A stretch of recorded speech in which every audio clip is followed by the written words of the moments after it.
Welcome to new lesson of case study. आज की case study में हम एक और नए टॉपिक को कवर करने की कोशिश करेंगे। तो स्टूडेंट्स, जैसे हम केस स्टडी के वीडियोस देख रहे हैं तो अब आपको भी थोड़ा आइडिया हो गया होगा कि कैसे डिफरेंट केस स्टडी के कंसेप्ट को सॉल्व करने का क्या ट्रिक है। सबसे पहले आपने डिस्क्रिप्शन अगर बहुत लॉन्ग है तो वो रीड नहीं करनी, आप डायरेक्टली क्वेश्चन पर जंप कर सकते हैं। तो अगर डिस्क्रिप्शन शॉर्ट है तो उसमें जो इंपॉर्टेंट पॉइंट्स हैं वो उनको अंडरलाइन करते हुए डायरेक्टली क्वेश्चंस को सॉल्व कर सकते हैं, क्योंकि केस स्टडी के जो क्वेश्चंस हैं उसके लिए हमारे पास बड़ा लिमिटेड टाइम होता है। आपका जो पेपर है बोर्ड का वो काफ़ी लेंथी पेपर आएगा, तो इसलिए हमें ज़्यादा से ज़्यादा बेटर वे से क्वेश्चंस को क्विकली सॉल्व करने की कोशिश करनी है। ये सारा कुछ पॉसिबल है जब आप प्रैक्टिस कर लेंगे। तो आज की जो केस स्टडी है आपको थोड़ा आइडिया हो ही गया होगा पिक्चर देखकर। कई बार क्या होता है पिक देखकर भी हमें आइडिया हो जाता है कि ये कौन से चैप्टर से ली गई है। तो यहाँ पे डाइस है, डाइस की बात हो रही है और फर्स्ट क्वेश्चन पे अगर मैं डायरेक्टली जंप करूं तो वहां लिखा हुआ what is the probability of getting the sum of even numbers. तो मुझे प्रोबेबिलिटी फाइंड करनी है, तो हमें आइडिया हो गया कि ये कौन से चैप्टर से है, प्रोबेबिलिटी चैप्टर से है। तो मैं प्रोबेबिलिटी के जो कंसेप्ट है माइंड में रखूंगा और इस केस स्टडी को फटाफट क्विकली सॉल्व करने की कोशिश करूंगा। तो गाइज, सबसे पहले मैं फटाफट रीड कर लेता हूं जो डिस्क्रिप्शन दी हुई है, छोटी सी डिस्क्रिप्शन। इन 2 डाइस, यहां से मुझे आइडिया लग गया कि कितने डाइस की गेम है, 2 डाइस की। यहाँ पे पिक में भी 2 डाइस है, वहां से भी आइडिया हो जाएगा। 2 dice, the player take turns to roll both dice. They can roll as many times as they want in one turn. A player scores the sum of 2 dice thrown and gradually reaches a higher score as they continue to roll.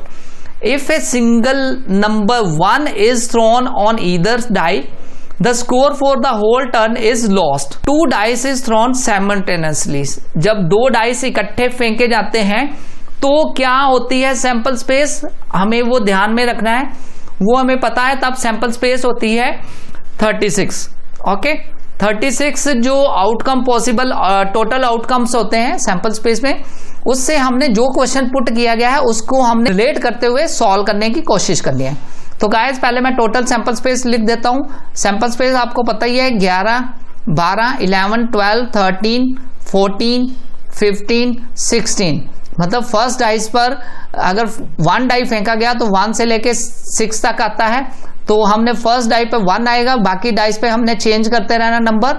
तो ऐसे ही first die पर 2, first die पर 3, 4, 5 and 6। तो ऐसे 21, 22 याद करने का तरीका यही है, 23, 24, 25 एंड 26 तक। ऐसे ही 31, 32, 33, 34, 35 एंड 36, ये टोटल सैंपल स्पेस बन रहा है। यहाँ पे 41, 42, 43, 44 एंड 45 एंड 46। तो आप क्विकली भी कर सकते हैं इसको।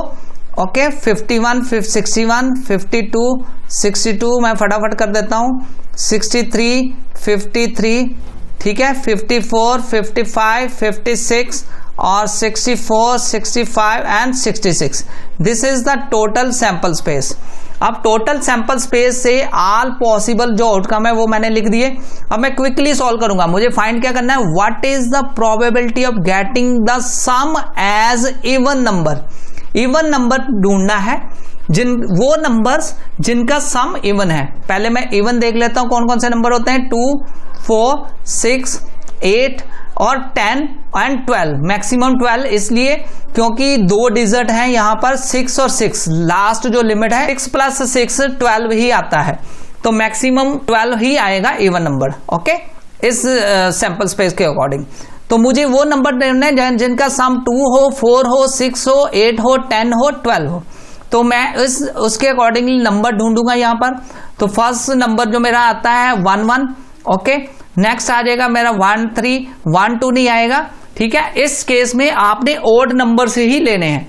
क्विकली ट्रिक यही है कि ओड नंबर्स लेते जाए तो ऑटोमेटिकली पता चलेगा। 1, 1, 1, 3। ओके, नेक्स्ट मेरा आ जाएगा 1, 5। पहली रो में देखा जाए तो 1, 5। ओके, नेक्स्ट रो में अगर देखूं तो मुझे इवन लेने हैं। Okay, 2, 2, 2, 4 and 2, 6। नेक्स्ट में मुझे ऐसे ही 3 1 3 3 3 5, फिर 4 2 4 4 4 और 4 6, फिर मेरा 5 1 5 3 एंड 5 5, फिर मेरा 6 2 6 4 एंड 6 6। तो इस तरह अगर मैं सैंपल स्पेस को टोटल करूं, ये फेवरेबल सैंपल स्पेस से फेवरेबल आउटकम, तो मेरे जो फेवरेबल आउटकम आते हैं, फेवरेबल आउटकम, तो मैं इनको काउंट कर लूंगा कितने आउटकम्स आते हैं। तो ये टोटल आएंगे मेरे, ऐसे ही काउंट करूंगा 1 2 3 अगले में 1 2 3 4 5 6, एक रो में 3 आते हैं, 6 रो में मेरा आ गया 18। तो 18 मेरे फेवरेबल हैं, टोटल मेरे 36 हैं। तो मेरी प्रोबेबिलिटी क्या आ जाएगी, प्रोबेबिलिटी ऑफ इवन नंबर, जो भी आप प्रोबेबिलिटी लिख सकते हैं यहाँ पे, क्योंकि यहाँ पे वहां पे सॉल्व नहीं करना, आपने डायरेक्टली आंसर फाइंड करने की कोशिश करनी है, सोल्यूशन नहीं देना आपने, ठीक है। तो 18 डिवाइड बाय 36 वैल्यू आ जाएगी। तो इसको मैं कटिंग करूंगा तो ये मेरी वैल्यू आ जाएगी 1/2। ओके, तो 1/2 मेरा answer B option correct option मेरी मैच हो जाएगी यहां पर। तो गाइस इस तरह आप बेटर वे से सॉल्व कर सकते हैं। क्विकली मैंने देखा कैसे सॉल्व किया, तो आप भी इस तरह सॉल्व कर सकते हैं। नेक्स्ट क्वेश्चन देखते हैं, what is the probability of getting the sum as prime number. Yes, अब हमें सम चाहिए प्राइम नंबर। पहले केस में क्या था, इवन नंबर चाहिए था। अब प्राइम नंबर पहले लिख लेते हैं, कौन कौन से प्राइम होते हैं, 2 3 5 7 और 11, ये प्राइम नंबर है मैक्सिमम। ओके, 13 नहीं आएगा क्योंकि मैक्सिमम 12 जो नंबर्स का सम है वो 12 ही है। तो यहां पर ये प्राइम नंबर्स हमें चाहिए।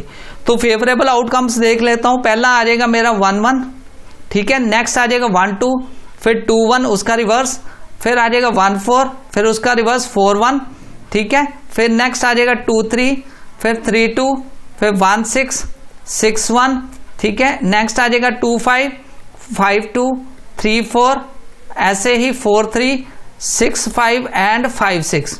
तो ये मैं चेक कर लूंगा कितने मेरे फेवरेबल आउटकम्स आए हैं। टोटल काउंट करते हैं 1 2 3 4 5 6 7 8 9 10 11 12 13 14 एंड 15, ठीक है। तो फेवरेबल जो आउटकम्स हैं वो है मेरे, फेवरेबल आउटकम है 15 और टोटल मेरे 36 हैं। तो मैं इसको कटिंग करके देख लूंगा तो कितना आ जाएगा, 5/12 मेरा आंसर आ जाएगा। ए ऑप्शन जो है बेस्ट रिप्रेजेंट कर रही है मेरे आंसर को, तो वो मैं यहां से ऑप्शन से ढूंढ लूंगा। क्वेश्चन नेक्स्ट थर्ड नंबर है, what is the probability of getting sum of at least 10। तो हमें एटलीस्ट 10 चाहिए। एटलीस्ट 10 का देखो यहां पे कई वर्ड्स होते हैं, एटलीस्ट, एटमोस्ट, ठीक है, एग्जैक्टली, ये वर्ड कई वर्ड यूज होते हैं प्रोबेबिलिटी में। एटलीस्ट का मतलब होता है कि कम से कम हमें 10 चाहिए, 10 से नीचे नंबर नहीं चाहिए मुझे, 10 से नीचे सम नहीं चाहिए। मतलब 9 को मैं नहीं काउंट करूंगा, 10 को काउंट करूंगा और 10 से अबाव जितना भी सम आता है वो काउंट करूंगा। तो ओके गाइस, तो 10 से अबाव वाले मैंने सारे गिनने हैं। तो 10 से अबाव कौन कौन से बनेंगे, एक तो 55 बनता है। अगर मैं सैंपल स्पेस को देखूं, 10 से अबाव मेरी रेंज जो है इसी रेंज में आएगी 55, ओके, 556। और फिर नेक्स्ट रो में देखूंगा जितने भी 10 से अबाव बनते हैं, ठीक है, 10 और 10 से अबाव 6 4 6 5 एंड 6 6। तो मैं सारी सैंपल स्पेस लिख लूंगा 55, ओके, 6 5 5 6, ये सारी वैल्यूज बन जाएंगी। तो टोटल मेरी जो फेवरेबल आउटकम्स हैं वो है 6। तो फेवरेबल आउटकम 6 हैं। टोटल नंबर ऑफ जो सैंपल स्पेस में है वो 36 हैं। तो अगर मैं इसको कटिंग करूं तो 1/6 मेरा आंसर आ जाएगा। तो 1/6 जो है वो सी ऑप्शन है, करेक्ट रिप्रेजेंट कर रही है यहां पर। तो गाइस आपको जो केस स्टडी आएंगे, एक केस स्टडी में 5 क्वेश्चंस आएंगे, आपने कोई 4 करने हैं, 5 नहीं करने।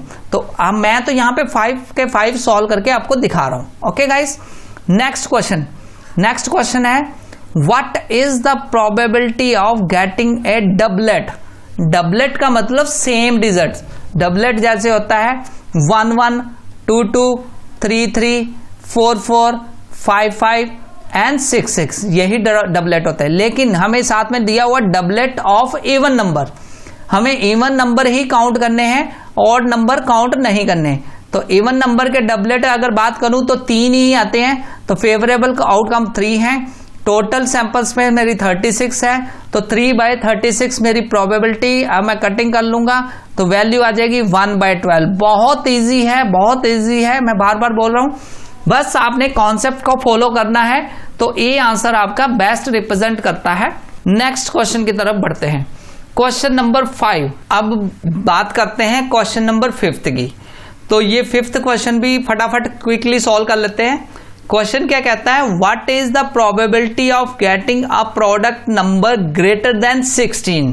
तो हमें दो नंबर्स जो है डाइस के, उसमें हमें प्रोडक्ट फाइंड करना है जो प्रोडक्ट ग्रेटर देन 16 हो। तो अगेन सैंपल स्पेस पर जाते हैं। सैंपल स्पेस में अगर ध्यान से देखा जाए तो पहली रो में 1 6 है, वो जो है प्रोडक्ट उसका तो 6 आता है। दूसरी रो में हम हाईएस्ट नंबर जो है 2 6 है, दोनों को अगर प्रोडक्ट करें तो 12 आता है। तीसरी रो में 3 6 है, 36। 3 6 को हम मल्टीप्लाई करें, 3 मल्टीप्लाई बाय 6 18 आ जाता है। जो नंबर ग्रेटर देन वो क्या बन जाता है 16। हमें नंबर ग्रेटर देन 16 चाहिए, वो वाले नंबर जिनका प्रोडक्ट ग्रेटर देन 16 है। तो पहली रो में 36 आएगा, दूसरी रो में ऐसे ही फाइंड करोगे तो 45 और 46। नेक्स्ट रो में बात करेंगे तो 5 4 5 5 और 5 6, फिर 6 3 6 4 और 6 5 एंड 6 6। तो ये नंबर्स बन जाते हैं। तो इन नंबर्स को अगर मैं लिखूं तो यहाँ पे फेवरेबल आउटकम्स मेरे बन जाते हैं। तो टोटल जो फेवरेबल केसेस हैं वो मेरे बन जाते हैं 10 फेवरेबल। टोटल जो सैंपल स्पेस है वो 36 है। तो 10 बाय 36 आंसर आ जाएगा। तो ए ऑप्शन बेस्ट रिप्रेजेंट कर रही है इस आंसर को। तो गाइस ये थी कि कैसे हमने प्रोबेबिलिटी के कंसेप्ट केस स्टडी में पढ़े। केस स्टडी में डिफरेंट क्वेश्चंस को रीड किया और उन कॉन्सेप्ट जो प्रोबेबिलिटी चैप्टर के कॉन्सेप्ट से, उन कॉन्सेप्ट को यूज करते हुए हमने केस स्टडी को सॉल्व किया। आई होप कि आपको ये केस स्टडी बेस्ड लेसन्स काफी इजी फील हो रहे होंगे। Thanks a lot for watching this video.